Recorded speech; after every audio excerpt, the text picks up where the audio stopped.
Everybody good to go? You guys ready? Okay. Good afternoon, everyone. My name is Tim Robb. I'm the Homeland Security Advisor to Governor Joe Lombardo. Thank you for being here for the State of Nevada's update on our cyber incident. In this press conference, we will be sharing as much information as possible about what we know at this point and a bit of where we're headed in our response and recovery efforts. Today, we'll be hearing from Tim Galuzzi, the Executive Director of the Governor's Technology Office, Joseph Organ, the Deputy Regional Director of the U.S. Department of Homeland Security, Cybersecurity and Infrastructure Security Agency, Nathaniel Holland, the Assistant Special Agent in Charge for the FBI in Las Vegas, Stacy Weeks, our Director of the Nevada Health Authority, Richard Whitley, the Director of the Department of Human Services, Tanya Laney, the Director of the Department of Motor Vehicles, and Christopher Sewell, the Director of the Department of Employment, Training, and Rehabilitation, followed by Ryan Cherry, our Chief of Staff to the Governor. We are joined up here also by a few of our Department of Homeland Security partners that have been supporting this as well. After Chief Cherry, we will get into a brief opportunity for questions and answers, but those questions will be confined to the questions of state agencies and their operations, because we will be providing all that we can on the incident through Tim Galuzzi's remarks. Before I turn it over to Tim, I want to thank you for all the effort you've put in with your team and all the partners that have come together to make this incident response happen. So thank you.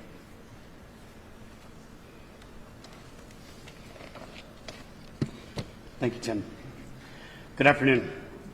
My name is Tim Galuzzi, and I serve as the State Chief Information Officer and Executive Director of the Governor's Technology Office in the state of Nevada. In the early hours of Sunday morning, our state data center operations team detected anomalous activity in our server infrastructure. Our teams acted immediately, and by late Sunday, our concerns were confirmed. The state of Nevada had become the target of a sophisticated ransomware-based cybersecurity attack. Upon detection, we immediately activated our established cybersecurity incident response plan. Our first and most critical step was to contain the threat. And to that end, we have taken deliberate and targeted actions, which have included isolating and taking certain systems offline. This was done to prevent any further spread of the intrusion and to protect the foundational integrity of our state's digital infrastructure. This critical but necessary step, unfortunately, has led us to where we are today. This is not a fight that we are in alone. I want to take a moment to express my profound gratitude for the incredible partners who have been working shoulder to shoulder with the state teams since the moment this incident began.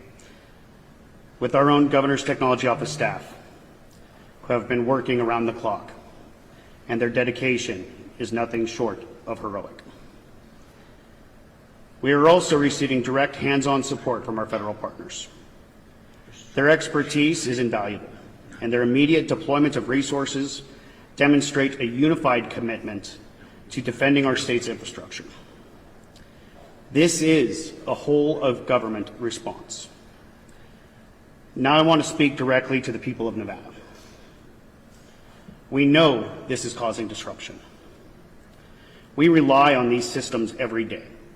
Some of you have already experienced difficulty accessing certain state services online or have faced delays when contacting state agencies. We understand and deeply regret the frustration and concern this causes.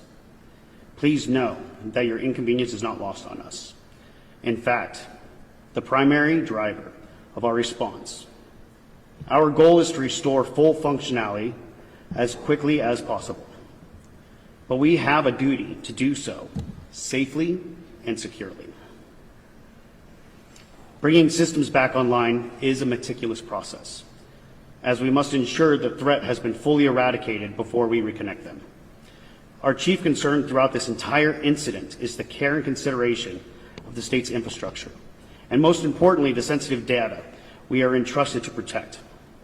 You trust us with your information, and we view our role as its steward with the utmost seriousness. This brings me to a difficult but necessary part of the update. As part of our commitment to transparency with the people of Nevada, I must disclose that our ongoing forensic investigation has found evidence that indicates some data has been exfiltrated or moved outside the state network by the malicious actors. I need to be very clear on the next point. At this stage of our intensive investigation, we cannot yet identify or classify the specific nature of this data. The process of analyzing the information to determine exactly what was taken is complex, methodical, and time-consuming. Speculation on the data that was affected before we have any definitive proof would be irresponsible. What I can promise you is this: our investigation is our number one priority. We have leading third-party forensic specialists working with state and federal partners to answer this question. Should we determine that any sensitive personal information of our citizens was compromised, we are prepared to follow the appropriate steps. This is a challenging and fluid situation. Our focus is on secure and methodical restoration, a thorough investigation, and transparent communication with the public. Before I close, I would like to thank Governor Lombardo for his leadership, the technologists and support staff of the Governor's Technology Office, our state, local, vendor, and federal partners who have been working around the clock on response and recovery since the beginning of this incident. Cybersecurity is a team sport, and the only way we are going to get through this and create a more resilient infrastructure is by continuing to work together. Thank you. And next, I'm going to pass it off to Joseph Organ from DHS.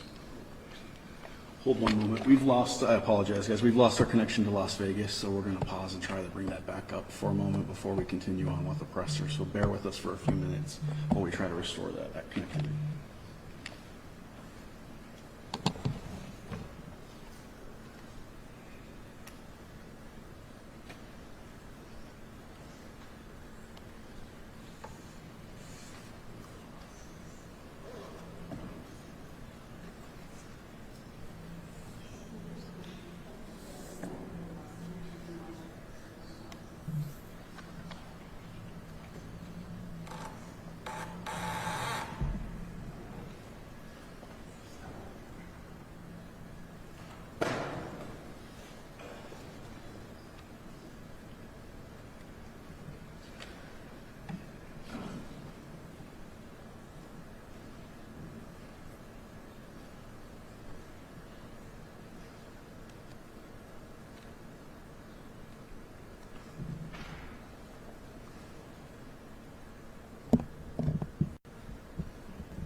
We'll now hear from our Department of Homeland Security, Cybersecurity, and Infrastructure Security Agency, Joseph Organ. Good afternoon. My name is Joseph Oregon, and I serve as the Deputy Regional Director for the Cybersecurity and Infrastructure Security Agency, CISA Region 9. On Sunday evening, CISA immediately engaged with Nevada state officials to assess the current situation and offer any support needed at no cost. CISA's work is part of a broader unified effort to support Nevada's response and recovery. The agency is advised on FEMA's emergency response grants and of available assistance. As America's cyber defense agency, CISA is leading the federal coordination with our state and local partners to restore necessary critical services as the state of Nevada responds to and recovers from the incident. CISA is fully committed to providing cybersecurity services and expertise to the state of Nevada as long as necessary. This unified response is an example of operational collaboration in real time. Thank you.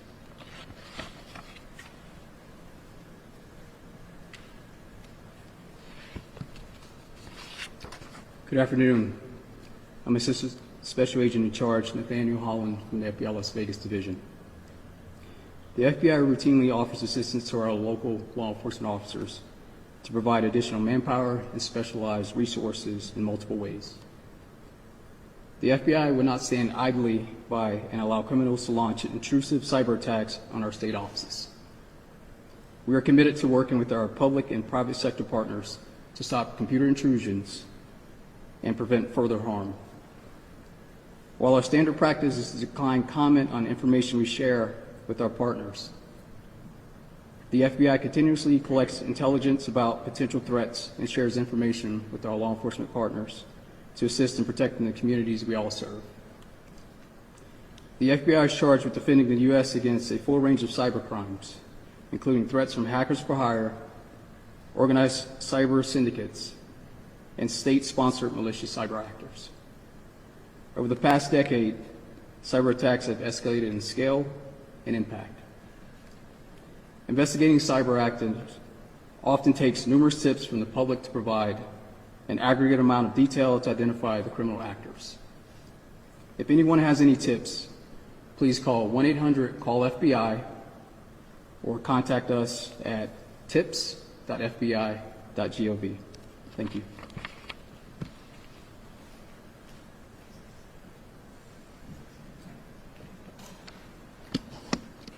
Good afternoon. I'm Stacy Weeks. I'm the Director of the Nevada Health Authority. I'm pleased to report that our operations, while limited, are up and running at the Nevada Health Authority. This includes Medicaid, our State Employee Benefits Program, also known as PEB, and the State Health Insurance Exchange, which is also known as the Nevada Health Link, as well as our Healthcare Regulatory Unit that oversees health facilities, medical laboratories, and additional services. As I have stated to staff, our primary goal at this time is to ensure services and benefits for Nevadans go uninterrupted as we work to come back online. This includes creating new processes right now, as well as dusting off old manual paper procedures as needed. While our websites and state systems and our phone lines are down at our offices at Medicaid and Public Employee Benefits Program, I can confirm that our State Health Insurance Exchange is fully operational, which includes a functioning website, call center, and online portal for any members who need to access those plans. As for Medicaid and our State Public Employee Benefits Program, covered members can still access their benefits and receive care from their providers.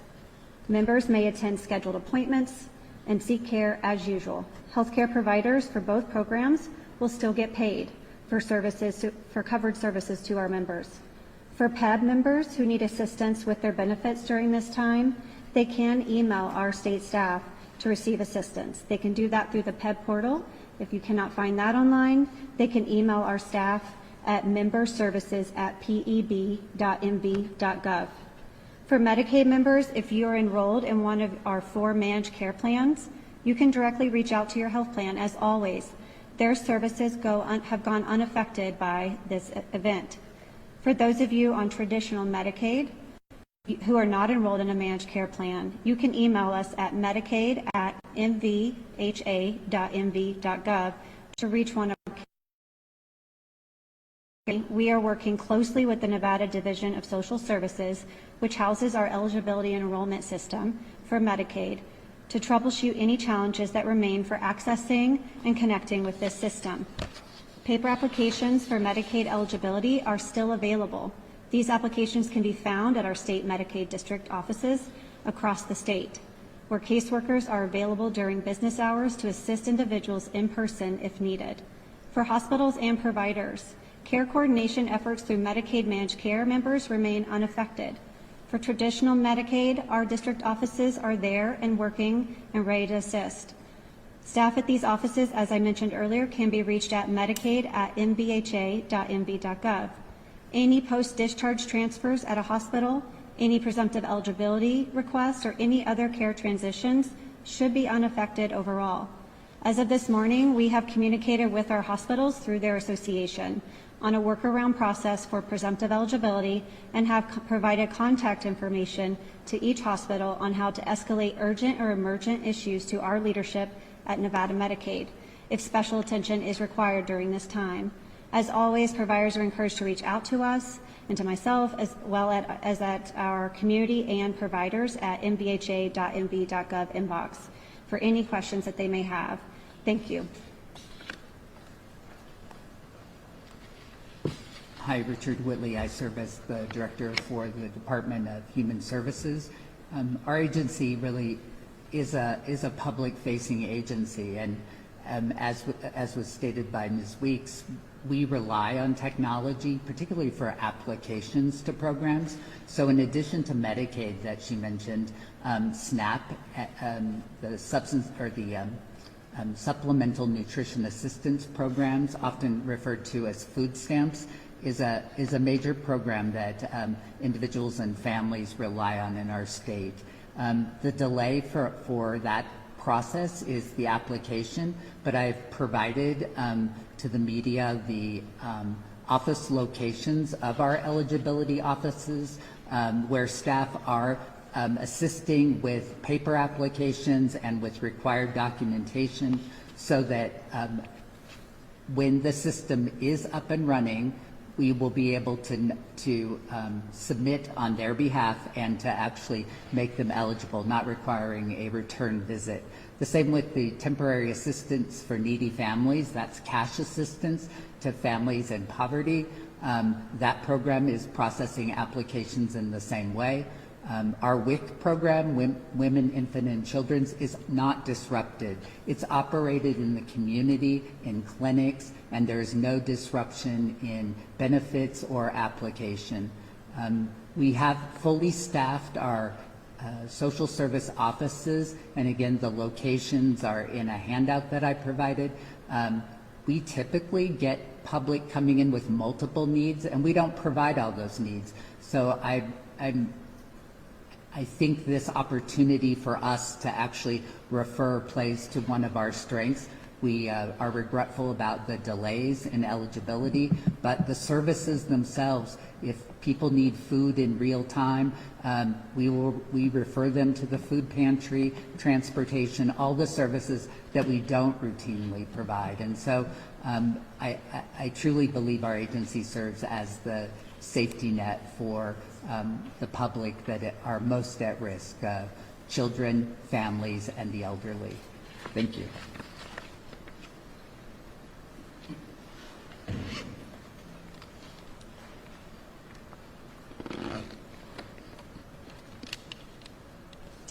Good afternoon. I'm Tanya Laney, Director of the Nevada DMV. We understand the DMV is the most recognized and accessed public agency in the state of Nevada, but we want to remind our citizens that this statewide outage is impacting almost every state agency's operations, and connectivity that impacts safety and the health and human services fields needs to take priority over DMV services. That being said, the Governor's Technology Office, in cooperation with the Nevada DMV's Information Technology team, are working around the clock for resolution in reconnecting the public with the services that we offer. All DMV staff that can provide any assistance and support during the outage are reporting to the offices on a daily basis. Any staff fully impacted by the outage are ready to return at a moment's notice to resume in-person services. Absolutely every available staff member and vendor are all hands on deck with triaging possible solutions to get us back up and running. Services currently available through the DMV are as follows: Know-to-Drive driver's license permit testing online through our partners at Numo, rapid registration and turbo titling for private party sales and out-of-state transfers through our partners Salesforce and Slalom, online complaint system that connects to our compliance enforcement division, our contact center is utilizing chats to answer questions for customers, and our website is back online through the great work of our team with our vendor partners, Amazon Web Services. Currently, our website is listing what is available, and that should be used as a source of all important information moving forward on exactly what is available and when we are able to reopen our doors at the DMV. In addition, we will continue to post updates as they become available on our DMV social media accounts, including Facebook, Instagram, and X, that are monitored by our public information officers. We are in regular communication with our largest business partner, the auto dealers in Nevada. We thank the Nevada Franchise Auto Dealers Association for their support, patience, and open communication with us. We hear your frustrations, and we are feverishly reviewing solutions to assist you. We are conducting drive tests as scheduled and working through the cancellations of Monday and Tuesday using both existing drive test staff and staff that have moved on to other divisions that can still assist with those duties. Common concerns that are coming in, we hear you. We will be waiving any late fees or penalties that are occurring as a result of the closure. Any expiration dates that fall in the closure window are being programmed to be waived. Upon resuming in-person services, we will be honoring any appointments we were not able to see during the outage for a period of at least 2 weeks as a walk-in accommodation. We are working closely with the governor's office and our law enforcement partners to ask them to be lenient with customers that fall into this time frame. Let me be clear, this leniency is only going to apply to our customers that expired due to the outage.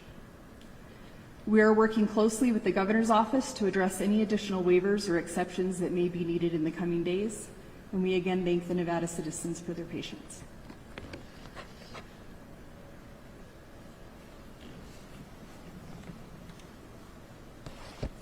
Good afternoon. I'm Chris Sewell. I'm the Director of the Department of Employment, Training, and Rehabilitation. I want to assure everyone, DETR is up and running and serving Nevadans.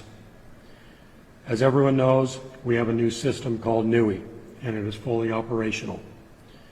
Claims are being processed, and clients and claimants are being paid. Our call center is operational, and for claimants who want to check on their unemployment claim, please use the CSS portal in the new NUI system to check on your claim if you have any questions. Our employee NV offices are open and serving Nevadans looking for jobs. We have 46 statewide offices there to help people find new jobs and new careers. Our rehabilitation division that takes care of individuals with disabilities and connecting them with employment is also open and available for walk-ins and for clients that have appointments. Our Nevada Equal Rights Commission is online and serving Nevadans. And I want to pause here and thank the Governor's Technology Office for all of their assistance and working with my team on making sure that we are up and running and serving Nevadans. Chief?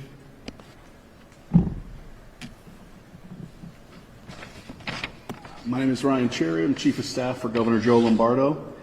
I want to start off by thanking the men and women standing behind me and at all the state agencies that are working through this matter. Nevadans should be able to rest a little easier knowing that the hardworking public service in the Governor's Technology Office, all of the executive branch agencies, constitutional offices, and our federal partners are working tirelessly to get us through this unfortunate event. The Governor has given us direction to prioritize some of the restoration efforts. We've been working with the Governor's Technology Office and agencies to move forward in those efforts. And I want to make clear we've been successful in some things that are important both for state employees and for Nevada constituents of the state. One is payroll for state employees. We were able to manually process payroll for the pay period 5 consisting of the dates August 4th through 17th. Direct payments are starting to hit accounts already for those employees who receive direct assistance, and any paper checks that needed to be cut are ready to be picked up if they haven't already by their agency's pay clerks. As it relates to education funding through the pupil-centered funding plan, we were also able to find a manual process in which we were successful in allocating the pupil-centered funding plan dollars, which are due September 2nd, 2025. Payments to the school districts, charter schools, counties, and cities were submitted for approval today. We intend that those payments are transmitted tomorrow through the Treasurer's Office, and the recipient accounts should see them by Tuesday. State infrastructure improvements are happening as we speak. Governor's Technology Office continues efforts to reestablish network connectivity to executive branch offices, including internet and phone services. We are seeing many of the executive branch agencies with restoration for phones. We are already receiving constituent inquiries successfully through both the Governor's Northern Nevada and Southern Nevada offices, and we'll continue to work to restore all of those phone and technology infrastructure services moving forward. Continued communications on this event for customer-facing communications, external communications will be stored in the Office of Emergency Management's website. That website should be live this evening. We will make sure that all members of the press are notified when that goes live, and that will host all past and future communications as to restoration efforts, as well as external contact lists for Nevadans who need to reach out to agencies who may not be able to access websites for directory information for those agencies as well on a go-forward basis. With that being said, I just again want to thank the hardworking men and women in the state of Nevada, our federal partners, for all of the efforts that we are undergoing to restore services to the state of Nevada. I just am incredibly grateful and proud for the team that we have working for us, and I think each and every Nevadan should be thankful and proud of them as well. With that being said, we will move to questions. As Tim Robb stated earlier, since we have outlined all factual information that we can related to the impacts of the cyber incident and the nature of those impacts, all questions should be remained focused on the efforts to provide customer-facing service to constituents in the state. Any questions in the room?